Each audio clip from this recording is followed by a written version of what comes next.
St. Khalid. As we are here at AJ Sonnepool Stadium in Ermelo celebrating National Freedom Day, we have got the senior citizens here who wants to say something. Njengoba nje nabo bakhona la kutavuka le ndanga omkhulu.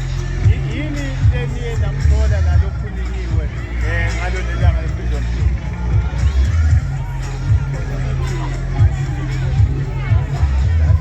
Khona ebulumini ekudumeni waqedeka igazi aboshwa abantu badela impilo zabo.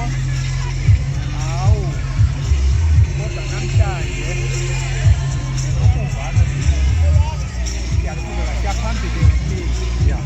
Wena mkhulu njengoba bathi i-freedom ingabe utiva ukhululekile yini njengasakhamuzi saseNingizimu Afrika? Yini longakusho ngale nkululeko ukuthi utiva ukhululekile ngakho? Ukuthi ukhululekile nje uhambe ungenzele kahle ungijabulisayo. Ngikuphi kona lokho? Ngabe tindlu nato manje nawo imigwaco kahle kule ndzawo yethu?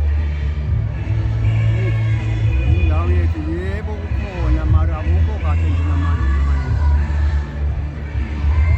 Kathi kuyohlale inyanga vele manje singatsho into necanda ukusikhalisa. Okay, no sibonga kakhulu bomkhulu ukuthi nisinike le thuba nikhulume nathi njengoba kwi-Freedom Day. Hambani-ke nikhululeke, siyabonga. Bonga kayimisi kanti bonga